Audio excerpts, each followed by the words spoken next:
saying when you say that by identifying this, then that sort of, why should we talk about corruption larger than we talk about people's safety on the streets, and why, or you know, traffic safety, or why should we make it any different? Why should we point these things out?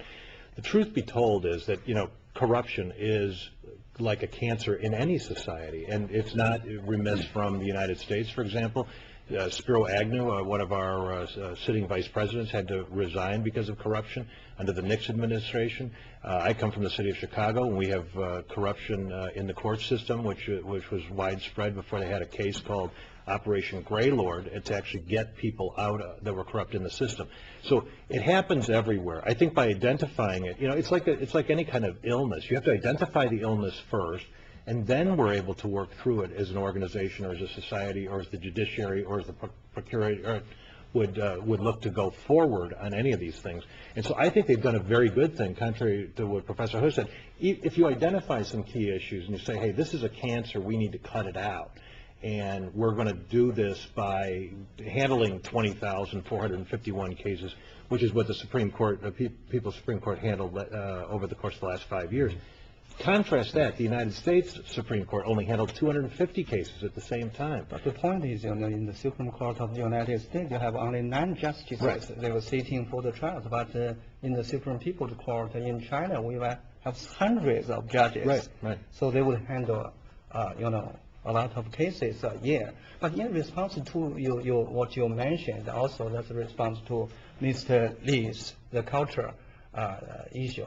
I think that in China, our problem for rule of law is that we don't have the behavior habit for all the citizens to abide by the laws. For the rule of law, we have made a lot of laws. You know, in past 20 years, we have passed so many legislations.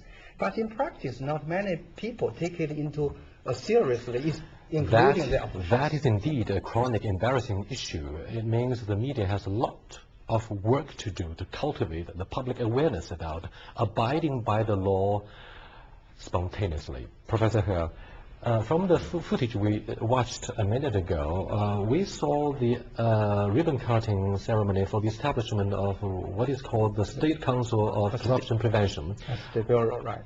Right, but it somehow overlaps the functions of yet another similar department, which is called the Anti-Corruption Agency, right? Yeah, whatever the wording, but it seems that's under the People's Procuratorate. You know, it has, you know, Chinese People's Procuratorate function is different from that in many other countries, like the United States. Right. In the state, that's attorney's office, no matter federal or state. That's basically an institution for instituting prosecution in criminal cases. But in China, according to the constitution, our People's Procuratorate is a legal supervisory organ. Mm-hmm. So within the People's Procuratorate, there are several departments with a function of anti-corruption, such as you mentioned, that we may call it Anti-Corruption Bureau, but in fact that's a bureau of anti-embezzlement and bribery. And another is prevention of occupational crimes committed by public officials. So here we have the duplication of the functions. And in my opinion, this is not good. And this reflecting the problem in China of fighting crimes. You know, in past 20 years, we have been fighting corruptions, the crimes of corruptions. But it seems to me that when we had the campaign of fighting corruptions, then we have more corruptions. So corruption, fighting corruption, and then corruption. It's like a kind of evil cycle. To how to get out of this eco cycle, we have to have a second thought about our system. And to my knowledge, you have published a series of articles in the Legal Daily, and one of them is about how to best fight corruption. You seem to have addressed the fundamental necessity issue of establishing the rational mechanism, right? Mm-hmm. And I'd like to turn to Dr. Charles Lee for your expertise about the experience in Singapore and Hong Kong, where a lot of the people who have followed the development there say unanimously the situation is very good. The anti-corruption campaign has been pretty successful. And to my knowledge, there is the ICAC in Hong Kong. Does Singapore have a similar organ there? almost identical. Almost identical, okay. What can you tell us about the similarities and Well, their miracle? First of all, I'm not sure why we're putting so much emphasis on corruption. And we may want to come back to revisit with it. Secondly, I want to say that for a law to be effective, first thing is you have to define the law clearly so that everyone understands what that law means. Secondly, you have to execute that law fairly. And the third one is to execute that law consistently. The Singapore and Hong Kong experience is based on Western law. The Western law is fair, is consistent, and defined very clearly. So in my opinion, in order to address the anti-corruption situation in China, first we have to understand what does corruption mean to Chinese and to foreigners. Once we know the difference, we don't have to react to all the accusations from outside, say, you are not practicing anti-corruption law.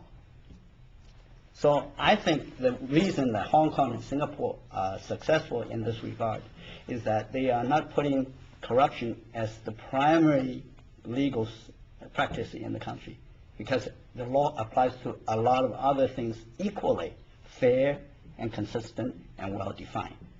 When it comes to corruption, they are talking primarily about government officials. And we all know that the government officials are not the only ones being corrupted. In most cases, it's the business and the government officials colluded to commit the crime. But I'm afraid you have fallen short of two very important points when it comes to the successful experiences in Hong Kong and Singapore. One is the ICAC is very, very independent. And secondly, all the senior civil servants are very well paid. I mean, high salary is said to be able to breed integrity of your character. So in neither case can we enjoy a similar thing here in the mainland. So isn't that something embarrassing? And what's your prediction for the future? Yeah, I think that one thing we have to pay attention to, Singapore and Hong Kong is a very small area. China has a large area. And in Chinese, yeah. we have the saying, 船小好掉头.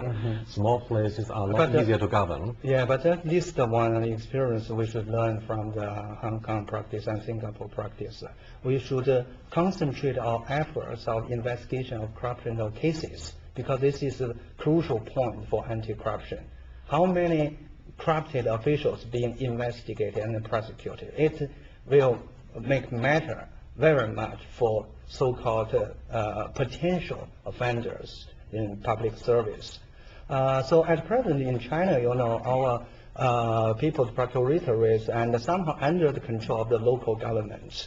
I think that anti-corruption is basically the interest of the central government, not the local governments. Local governments are more interested in developing economically the welfare of the local citizens. So we have to have a very centralized system of anti-corruption, especially the investigation. This is like the ICAC in Hong Kong and in Singapore.